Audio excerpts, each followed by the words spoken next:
La primera posición que tiene que adoptar España en esta negociación es tener total cohesión y coherencia con la posición comunitaria. Es decir, los británicos van a utilizar una táctica ya conocida, que han practicado durante muchos siglos, que es divide y vencerás. Tratar de sacar beneficio de la extraordinaria y rica relación bilateral que tienen con muchos países de la Unión, con nosotros particularmente, y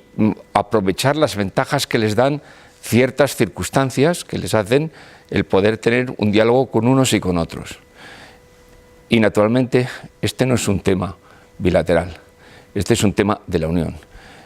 La Unión está en el mayor compromiso de su historia, es la primera vez que un país, y no cualquiera, sino un gran país, importantísimo dentro de la Unión, que decide irse. Y por lo tanto la clave es que sea la Unión la que dé la respuesta. La Unión ya está organizada, se le ha dado unos poderes a la Comisión y al Consejo, hay ya un negociador y hay ya una voluntad expresada, firme, sin fisuras, de tener una negociación que sea de la Unión con el Reino Unido. Por lo tanto, ¿cuál es la posición de España? Estar en el bloque de la Unión y reforzar esa cohesión interna y esa fuerza, porque esa es la fuerza que producirá un resultado positivo para la Unión y para nosotros.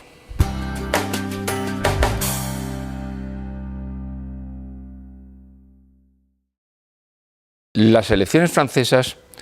han dado una visión muy inquietante de la sociedad francesa. Yo a veces, estando allí como embajador, me parecía que estaba escuchando más parte de las tesis norteamericanas del señor Trump que de unas tesis de un partido europeo. La verdad es que una gran parte del arco parlamentario y político francés tenía una visión de la France d'abord, primero Francia, y había muy poco discurso comunitario. De hecho, en la primera vuelta, un 48% de los votantes eligieron la opción de ruptura con el euro y ruptura con la Unión. Sin embargo, pues había un pequeño partido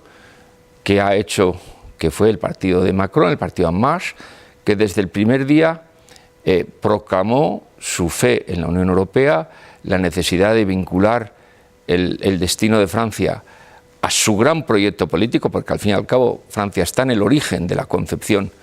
de la Unión Europea, que además no tuvo ningún rubor en afirmarlo y además en proclamarlo. Cada vez que había un mitin, siempre el señor Macron, además de tener la bandera francesa, tenía la bandera de la Unión detrás. Y yo creo que en un momento dado, en la segunda vuelta, cuando ya ha habido que hacer opciones, ha habido una gran mayoría de los franceses que les ha parecido que el mensaje era un mensaje comprable, porque al fin y al cabo el señor Macron no tenía ninguna trayectoria política, pero lo que proponía era algo que llamó un poco a la conciencia de muchos franceses. Y ese partido, En Marche, que era un partido que no existía, se está aglutinando ya después de la primera vuelta de las elecciones legislativas como una verdadera opción de gobierno y una opción política, y en esa opción política el centro de todo es el reformar la sociedad francesa, que está muy anquilosada, y el tener un compromiso más grande con la Unión. Por lo tanto, yo creo que francamente, a nivel de España y a nivel de la Unión en general, nosotros tenemos que manifestar no solamente nuestro alivio, porque lo que se presentaba en Francia no era muy favorable, sino además nuestra satisfacción, porque ahora, de nuevo, Francia recupera el sitio que nunca debió abandonar de ser el motor de la construcción europea. Como además el señor Macron, desde el primer momento, ya antes de las elecciones, cuando era candidato, fue recibido por la señora Merkel, yo creo que con gran habilidad por su parte, y que él, precisamente porque su idea era promover una unión más fuerte, inmediatamente dio el paso de de visitar a la canciller alemana inmediatamente después de elegido y manifestar que el pacto franco-alemán estaba más fuerte que nunca y que estaba dispuesto a empezar a funcionar. Y bueno, pues todo esto pinta un cuadro bastante positivo con respecto a la construcción europea, que a nosotros nos satisface particularmente, porque nosotros siempre hemos dicho que el núcleo y el motor de toda la construcción es el pacto franco-alemán, en el cual nosotros siempre hemos estado dispuestos a colaborar. La verdad es que hemos tenido últimamente una relación más estrecha con la canciller alemana, porque parecía que en sus manifestaciones y en su política estaba más cerca del tema de la integración europea.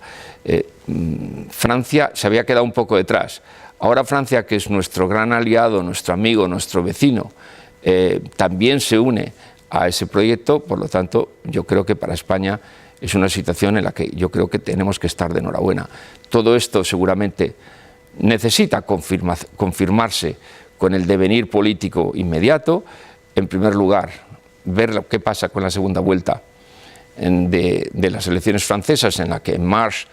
seguramente va a tener una mayoría muy holgada, y luego el último hito, que es la reconfirmación, esperemos, de la canciller Merkel en las elecciones alemanas de octubre. Si esto se confirma, yo creo que a partir de finales de este año tendremos de nuevo el núcleo duro, el gran motor de la construcción europea funcionando, en el cual, como todo el mundo sabe, nosotros estamos particularmente vinculados. La cumbre de Versalles fue, yo creo, muy significativa, en el que Francia y Alemania pidieron a Italia y a España que se unieran al carro del núcleo duro para tirar adelante, y nosotros, naturalmente, estamos dispuestos a seguir.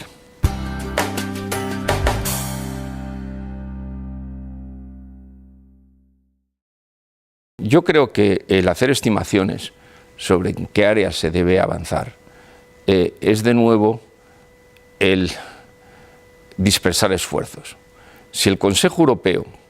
en Bratislava ya decidió cuáles eran las líneas, si después en Roma, con ocasión del 60 aniversario del Tratado de Roma, el Consejo Europeo decidió una serie de líneas de actuación, yo creo que lo que hay que hacer es seguir por esas vías. Indudablemente alguien dirá, bueno, es que